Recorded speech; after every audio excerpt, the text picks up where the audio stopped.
बिस्मिल्लाहिर्रहमानिर्रहीम, अस्सलाम वालेकुम। आप देख रहे हैं स्पोर्ट्स फ्लिक्स पीएसएल स्पेशल और मैं हूं हमजा शफीक। तो जनाब पीएसएल सीजन 9 के मैचेस जो हैं अब वो चल रहे हैं और आज भी एक इंपॉर्टेंट मैच खेला जाएगा मुल्तान में, पेशावर वर्सेस मुल्तान।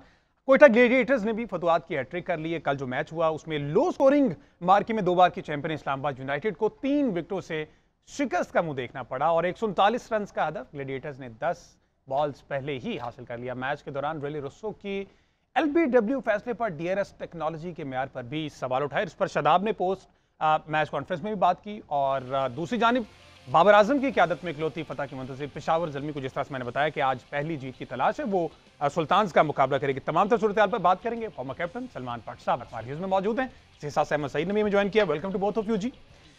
भट्ट साहब, कल का मैच जी इस्लामाबाद यूनाइटेड जो है वो सिर्फ 138 रन ही बना पाई, 9 खिलाड़ी उनके आउट हुए हैं और कोयटा ने फिर भी 19वें ओवर में जाके ये टारगेट अचीव किया है, 7 खिलाड़ी उनके भी आउट हुए हैं। देखिए, पहले तो एक चीज़ डिफरेंट हुई है कि लाहौर जो कि एक बड़ा हाई स्कोरिंग वेन्यू है, वहाँ पर भी एक लो स्कोरिंग एनकाउंटर हुआ है और वो तकरीबन 1-1.5 ओवर पहले ही ख़त्म हुआ जाके, और उसकी भी चेस कोई बड़ी कन्विंसिंग नहीं थी, 7 विकेटें उधर भी गवा चुके थे। सो एक लो स्कोरिंग मैच में उसके डायनामिक्स फ़र्क हो जाते हैं और लो स्कोरिंग मैच के अंदर फिर आपको एडजस्टमेंट्स करनी पड़ती हैं। जैसे हम रेली रुस्सो को देखें तो वो नॉर्मली बड़ा फ्री फ्लोइंग, बड़ा अग्रेसिव बैटर है, लेकिन उसने कल जब वो बचा है, वो जो अभी वापस आएंगे डीआरएस पे, उस पे बात करेंगे। उसके बाद हमने देखा कि उसने बड़ी रिस्क फ्री क्रिकेट खेली। वो जो शॉट्स मारने जिस तरह वो नॉर्मली करता है उससे बड़ा कम उसने रिस्क लिया।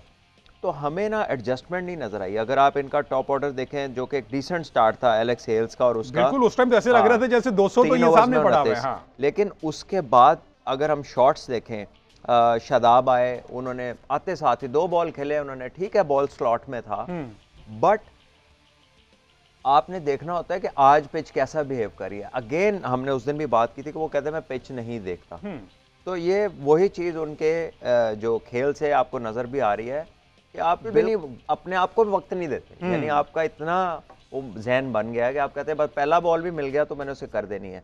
और फिर उसकी होता ही है कि उससे जब विकेट्स गिरती हैं फिर प्रेशर आता है। आजम खान नहीं कर पा रहे, सॉफ्ट डिसमिसल्स उनके चल रहे हैं।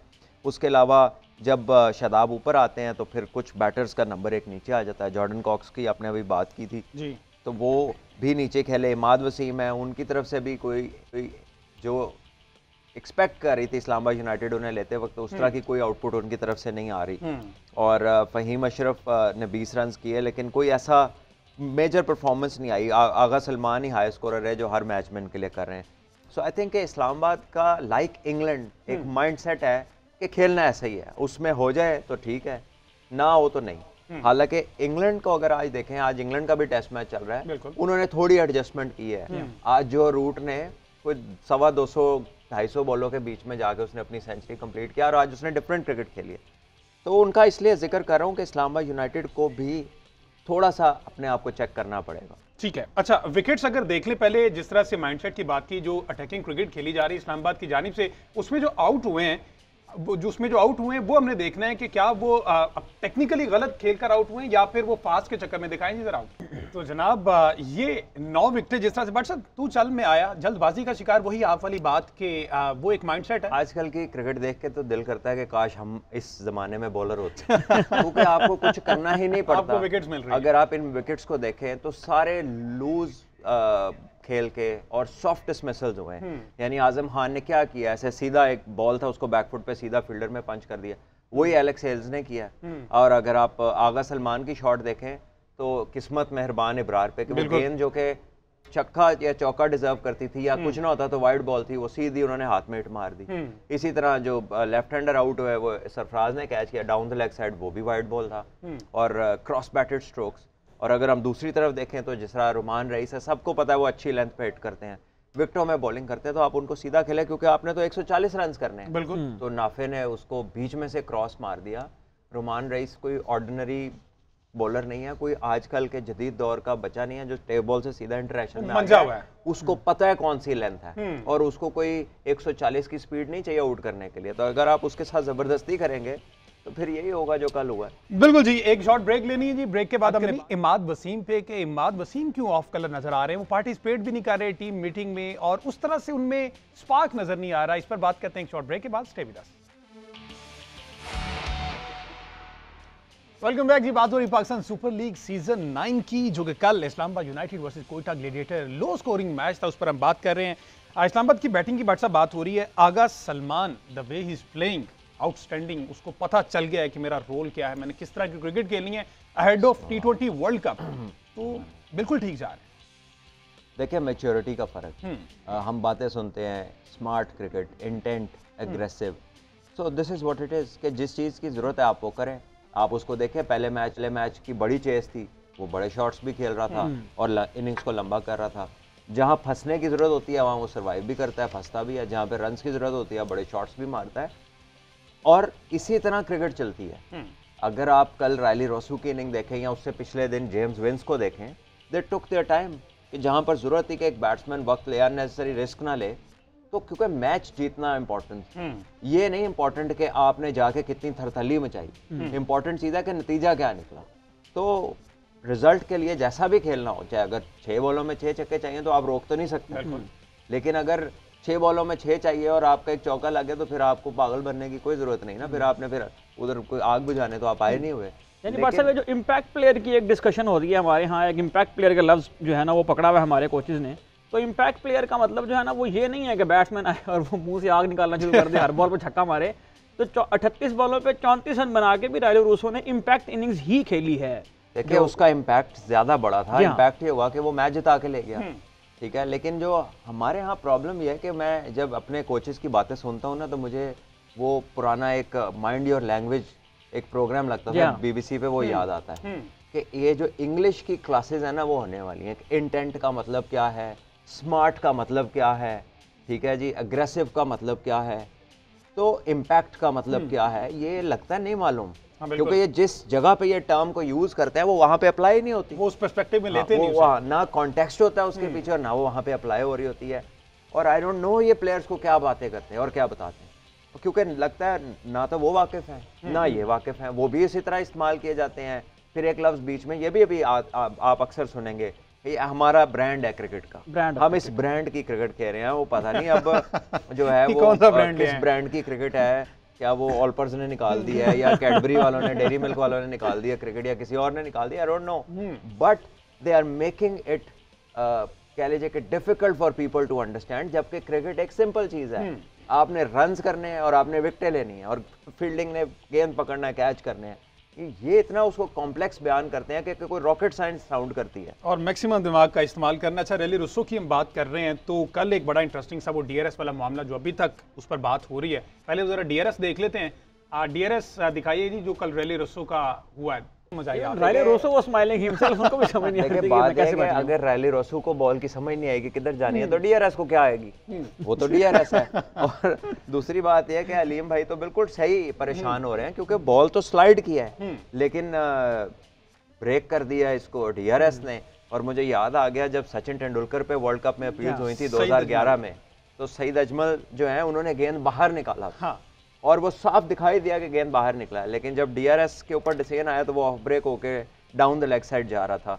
और ये कमाल है वैसे, और अगर इतने बड़े बड़े एरर्स होने हैं और आंखों के सामने आ रहा है कि ये गलत कर रही है DRS, तो ह्यूमन जिसने DRS को बनाया है वो उसको ओवर रूल नहीं कर सकता। यानी कि ये अजीब घड़ी इन्होंने बांधी है जो इनसे टाइम पूछती है, ये उसको देखकर कुछ नहीं कर सकते कि ये गलत चीज हो रही है, आप इसको करेक्ट कर दो। नजर आ रहा है कि बॉल स्लाइड किया है और DRS दिखा रही है कि वो पढ़ के ब्रेक हुआ है। तो हमारे जितने इंसान वहां पे एक्सपर्ट्स बैठे थे, जो अंपायर था उसने आउट दे दिया, क्योंकि वो DRS को अगर ले लिया है तो ऐसा लगता है कि उसकी गुलामी शुरू कर दी है। भाई बात यह है कि अगर आपको पता चल रहा है कि बॉल स्लाइड कर रही है तो आप DRS को ओवर रूल करें, क्योंकि कॉमन सेंस यूज करनी है ना। बिल्कुल, लेकिन क्या कह सकते हैं उसमें तो चलो उस कॉन्स्पिरेसी में तो तेंदुलकर को जो फेवर दी गई वो तो सबको पता है बाद में, लेकिन इसमें मेरा नहीं ख्याल रायली रूसो को कोई फेवर देने की कोशिश की गई। लेकिन कॉन्स्पिरेसी से अलहदा हमजा, अगर ये प्योरली टेक्नोलॉजी का फॉल्ट है तो इसको डिटेक्ट ह्यूमन नहीं करना है ना, ह्यूमन ने बनाया है, इसको रेजरेक्ट करना है, इसको ठीक करना है तो इंसान। तो जब आपको एक ब्लेटेंट मिस्टेक नजर आ रही है तो बजाय कि आप उसको दुरुस्त करें, आपने वही डिसीजन दे दिया जो वो गलती में दे रहा है, तो फिर आपके वहां बैठ के क्या फायदा है होने का। ठीक है जी, डिस्कशन हमारी जारी है, शामिल करना है, ब्रेक के बाद वापस आते हैं, फिर अपनी डिस्कशन कंटिन्यू करते हैं। Stay with us. Welcome back ji. बात हो रही है पाकिस्तान सुपर लीग सीजन 9 की Islamabad United versus Quetta gladiator की परफॉर्मेंस में हमने बात कर रहे हैं, और पेशावर ज़ल्मी मुल्तान सुल्तान का आज मैच है शाम 7 बजे, उस पर भी हमने बात करनी। थोड़ी सी बात कर लीजिए, इमाद वसीम के हम रोल पर बात कर रहे थे। बट साहब, इमाद वसीम उस तरह से दिख नहीं रहे, but he used to be in Karachi Kings.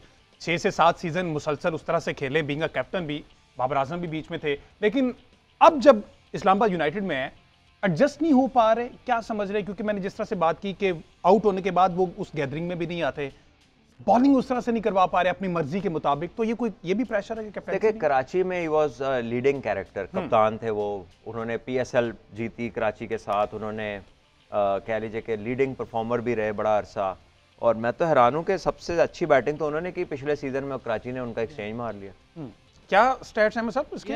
जो लास्ट सीजन था उसमें Imad Wasim leading run scorer थे, उन्होंने 10 मैचेस खेले, उसमें 40 की एवरेज से उन्होंने 404 रन स्कोर किए। अच्छा। और 3 बार उन्होंने 50 स्कोर किए, जिसमें से 2 बार उन्होंने चेज करते हुए 50+ स्कोर किया था। लेकिन इस सीजन में हमें देखने मिल रहा है कि इमाद वसीम पहले मैच में जो है वो बैटिंग के लिए नहीं आया, दूसरे मैच में वो कोई रन स्कोर नहीं कर पाए, और कल तीसरे मैच में 15 गेंदों का उन्हें सामना किया और 9 रन बनाने के बाद एक ऐसी शॉट मार के आउट हो गए कि जिस बॉल को लीज भी गया इसका था। अच्छा, आपने लाहौर के अंदर की जानिब से खेला है, अपने जूनियर की कैप्टनसी में ही खेलना है डेफिनेटली, तो ये बीइंग अ सीनियर ये कुछ होता है पर्सनल ग्रजेस टाइप के, भाई मेरे से इतना जूनियर है और ये मेरे पे हुक्म चला रहा है, ऑल्दो वो कैप्टन है?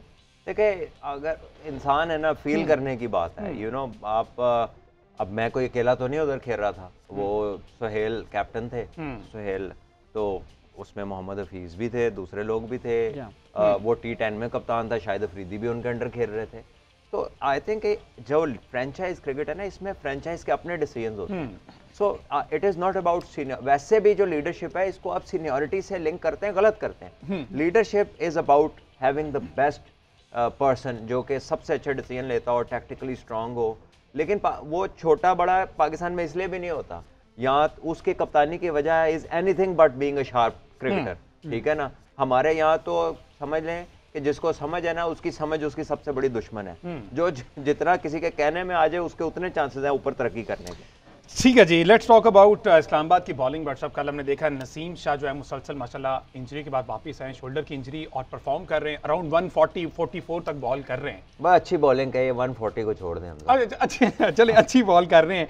उनके साथ हुनैन शाह को कल मौका दिया गया, आपने बार बार कहा कि हुनैन उबैद से बेहतर है, ज्यादा एक्सपीरियंस है, वो पॉलिश्ड है, उसने फर्स्ट क्लास क्रिकेट खेली है, वो इस जो जिस सर्किट में अब वो आ रहा है, खेल रहा है, इन्हीं प्लेयर्स के साथ वो डोमेस्टिक खेलता है, तो उनको जानता है, उनको बॉलिंग कर चुका है, लंबे लंबे स्पेल्स कर चुका है।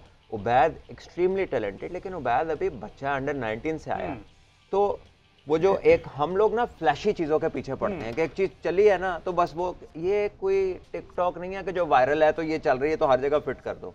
आपने देखना है कि एक प्लेयर कितना मैच्योर है, कितना सीजनड है, कितना उसको पता है कि बॉलिंग कहाँ करनी है। तो Ubaid will be there in time, उसका टाइम है, अभी फर्स्ट क्लास सीजन 1-2 खेलेगा, अभी भी वो बुरा नहीं है, लेकिन आपके पास जब एक ऑप्शन मौजूद है कि एक मैच्योर बंदा विकेट टेकर नेशनल T20 में, अब हुनैन शाह की बॉलिंग तो देखें, उसे आखिरी ओवर में भी रन डिफेंड किए हैं, यॉर्कर्स अच्छे करता है, ऑफ द पिच उसे पता है डिफरेंट लेंथ्स का, मूवमेंट्स का।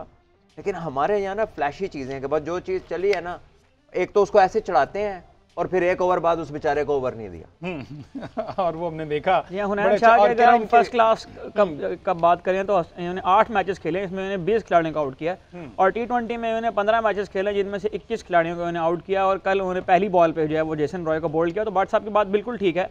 देखें, हुनैन शाह ने 2 ओवर कराया, उन्होंने 13 रन दिए, एक इमर्जिंग प्लेयर जो है वो आ रहा है, तो बजाय उसको कॉन्फिडेंस देने के, बजाय उसके ओवर मुकम्मल करवाने के, इमाद शादाब खान ने उसी डेटा के ऊपर इन्हिसार किया जिस डेटा की बुनियाद पर वो पिछले 3 मैचों से मैचेस हार भी रहे हैं।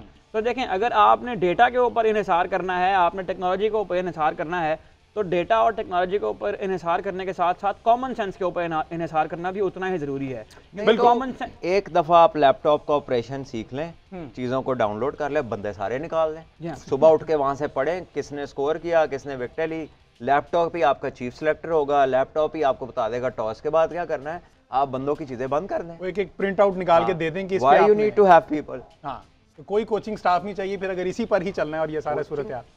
लीग्स के अंदर वैसे भी ऑन द गो एडवाइस होती है, इधर किसी की ना टेक्निक तब्दील होती है ना किसी पे बड़े पैमाने पे काम हो सकता है। जितना भी टेक्निकल डेवलपमेंट का काम है, ये टेक्निकल डेवलपमेंट का काम, ये सारा ऑफ सीजन का काम है। और मजे की बात है ऑफ सीजन है ही कोई नहीं। यानी आपके जो डोमेस्टिक के कोचेज हैं हार्डली कोई कैंप लगता है। फर्स्ट क्लास सीजन से महीना पहले डिस्ट्रिक्ट होती है और वहां पे जो लड़के परफॉर्म करते हैं कुछ वो होते हैं और कुछ जो पिछले साल के खेले होते हैं। और आखिरी हफ्ते तक किसी को ये नहीं पता होता कि इस टीम का कोच कौन होगा। 4-4 दफा तो कोच चेंज होके अनाउंस होके बदल जाते हैं। तो नीचे से लेके ऊपर तक यही हालात हैं।